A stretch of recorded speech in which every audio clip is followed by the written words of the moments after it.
Hey there, everybody. Thanks for joining me for another one-man review. The new issue of Fantagraphics Anthology now is out, and I've got it, and I'm very excited about it. Happy to share it and give you a peek of what's in there. Like I do with anthologies, I'm just going to show you like one piece from each artist that's in the book.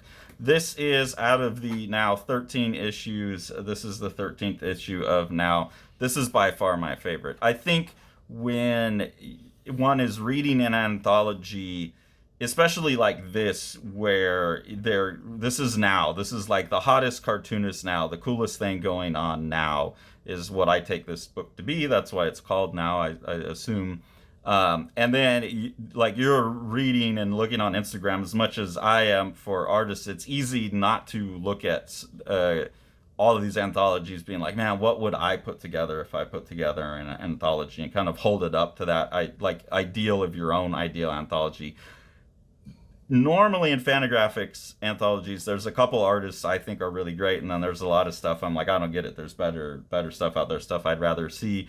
But that's always every anthology. This issue here is like, oh man, I'm stoked on almost every artist, and here are a bunch of artists I like and would have picked myself, a bunch of artists I haven't heard of before that I'm now chasing down and following. So very excited about this issue, and really happy to kind of show what's in here and encourage people to go get it. The book starts off with a one-page gag kind of on what's called conceptual illustration by the cartoonist Roman Muradov. Roman Muradov is one of my favorite cartoonists I found in the last couple of years. There's one book of his, actually the first book I read, that I was waiting to talk to Sean about, but I don't think we're ever going to get to it, so I need to go back to that one. But an artist who I'm pretty obsessed with, who has some books that come out that I've even talked to Roman Muradov, and he doesn't seem that interested in even having them translated. And it's just like, I don't know, subscribe to my online newsletter, which is too bad because it's not really how I want to read comics. But very excited. I haven't been able to get a Roman Muradov piece in a while, and very excited to have it. Some really beautiful, simple ideas with, using two colors and those kind of things. Really great cartooning. So excited about that. There, throughout the book, are a couple pieces on Paul Schrader by the artist Nathan Gelgud. These ones, I'll say, the content of them didn't land with me so much because I'm familiar with the name Paul Schrader, but really don't know who he is, or not led to care about him enough by these. But I could see this being a larger collection of stories telling me about something, about the person, like in a biographical sense. That could be really interesting. And good cartooning in here, good use of the second gray in there. Kayla Skaalrud is the artist here. Really enjoy this style. This is an artist I'm very curious to see more by, because all of the images are just big one-page panels. It's obvious, one-panel pages. It's obvious that this is a comic artist, someone who's thinking in comics. But I would like to see more from this artist, because there's things like this walk the right or the left, but always towards what it's kind of this like free flow of consciousness, person thinking while they're walking, but really like the combination of the visual metaphor of the Pac-Man and school and money, like the rat race of Pac-Man, with the words that are going along. I think the combination of words and images in this is very poetic and well done, and really curious to see more by this artist. So I'll checking Caitlin out on Instagram, and hoping that we'll see some more from that artist. There's a pretty large story in here by an artist I'm really excited about, an artist that I have seen some stuff on Instagram and was very excited to see was in this book, Stacy Gougoulis. I don't know if I've seen Stacy's work in other anthologies, or if I have like a one-off zine that I picked up somewhere. I read a lot, so it's hard to keep track of, but I know the name. And really beautiful stuff going on here with the spot colors. I don't know that this is actually all printed in spot color. I would assume that would be hard for Fantagraphics to do. I'm assuming it's a CMYK print, trying to look as close as it can to like a risograph with 3 spot colors. But there's just some real beautiful stuff going on with the mixing of the chosen colors. Very simple stuff. Most of the colors are separated out. But you do get a range of colors. And I also just think Stacy Gougoulis is a great artist, a great designer, a great cartoonist. also an interesting, touching story, you know, about someone's mother dying. So a cartoonist that I'm very, very much looking forward to seeing lengthy works from, or collection of works. Then we've got a piece here from one of my favorite, more abstract cartoonists working right now, someone who works with, I call the poetics of form, someone who's working with visual poetry based on rhythmic things like repetition of a color, repetition of a shape, how shapes and colors and lines transform and intersect throughout a piece. This is, again, obviously a reproduction of a risograph, but I believe it's printed with a CMYK. So some of the direct print qualities of a risograph are lost, but the design and the color choices and all of that of Cynthia Alfonso, who I really enjoy, are all in place and represented really well in here. So I think this is cool. All the pages look very different, but a lot of really interesting ideas going on in here. And it looks to me like this was printed from a scan of a risograph, so you get all of the textural qualities of the risograph, which is cool. And I just had to show another composition here because this one I think is the most visually exciting to me in terms of like, okay, this is obviously just an abstract poetic type of thing, but this same type of compositional strategies, this very modern, almost like suprematist composition, constructivist compositions that you would get in early modernist paintings, showing up as a compositional structuring method for composing a comic page is very interesting to me. So imagining something like this, but where characters fill kind of these things, or these are panels and things are being stretched. There's just a lot of really interesting ideas in something like this that, hey, you don't walk away from it being like, oh, that story was really deep, it moved me. But the visual play is so sophisticated that, you know, there's a lot that can be done with this in a more straightforward setting as well. So I think we should all be learning from these more experimental people at the forefront of the avant-garde. Josh Pettinger is in here. Josh Pettinger is an artist. I really like the way his art looks.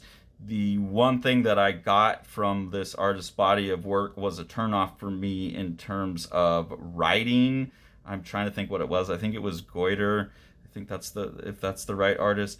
It just seemed a little interested in nastiness. This story didn't have that same thing to it, and it had all the stuff that I liked about the artist's work. So that's encouraging to me that maybe I should go try out some of Josh Pettinger's other stuff, that it's not all just about like leaning into nasty, grotesque human behavior. But yeah, the visual cartooning, the kind of Chris Ware, Adrian Tomine vibes of the thing, I really enjoy.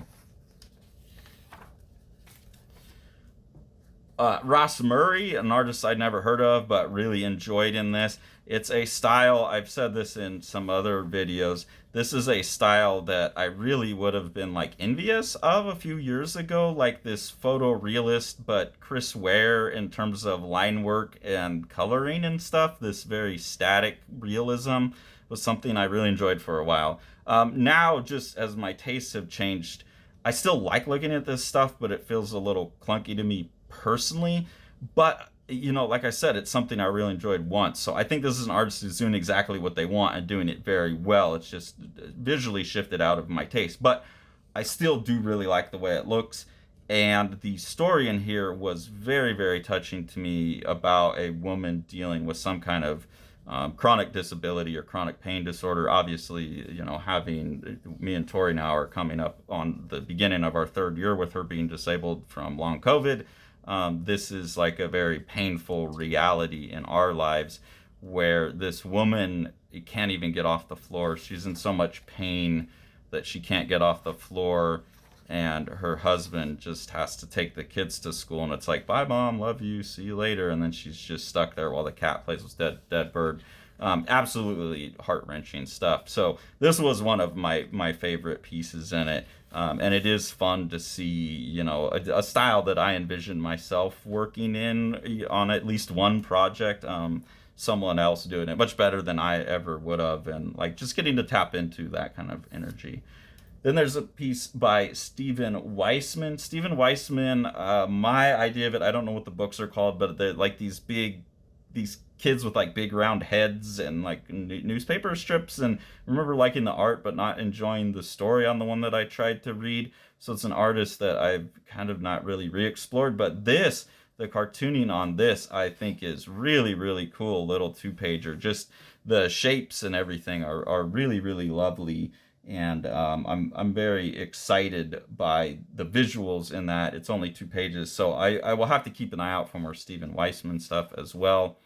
Then a piece by Emil Ernst. I know this as Ernest F, I think, on Instagram. This artist I saw in one other anthology. I forget what the anthology was, but it was a risograph, so these strange colors were printed more directly. Also, just love the style of this artist. This one's abstract. There's no actual images in it. But anything by this artist, I'm happy to have some more print work, and I'm looking forward to a longer body of work. The format here of like just text and visuals with the abstract visuals, very pretty, but didn't land impact on me. The other story I read, it was really good, kind of narrative story as well. But an artist I'm really excited by and really excited to see more stuff in print. So like I said, pretty much every one of these was landing for me. Either someone that, like Josh Pettinger, that I enjoy, but it's a good second taste. People I've never heard of, it was a great first taste. Other artists that I just enjoyed everything that they've done and their thing in here. I just feel like this is the best Fantagraphics now so far. And this last set of stuff by Kayla E, this is an artist I've seen somewhere else, maybe in Now before, and found equally confusing the last time I read, but in an equally compelling way, where you've got this woman in the kitchen here, and she's going on this like kind of existential rant about how like, I wish I was never born. She's quoting verses from Job in the Bible, so just dealing with like this misery of her life. But then in the caption, she's going through like the narrative of her life, how she got into this position. So we've got this appropriated text from Job.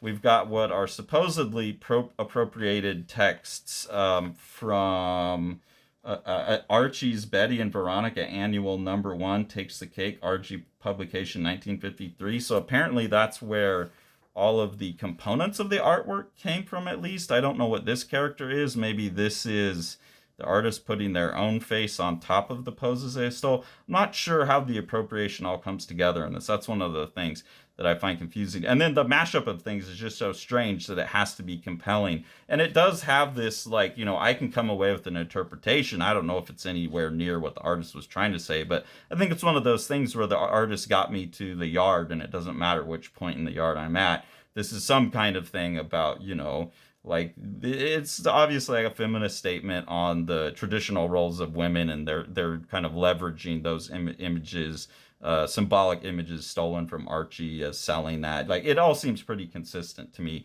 It's just coming at it from a more obtuse angle, and I really like that, because I have to stop and think. And then there is another section with this character that has more color in it and some games, which I think is really, really cool. And this like goes really deep into these kind of awkward social things that we all don't want to talk about. But like here, how many words can you make out of these letters? And it's very obvious, like rape is one of them. I remember being, and then you have to like come down here and figure out, it's like disowned, traumatized. So very much talking about like how people have been abused and traumatized over the years in our society.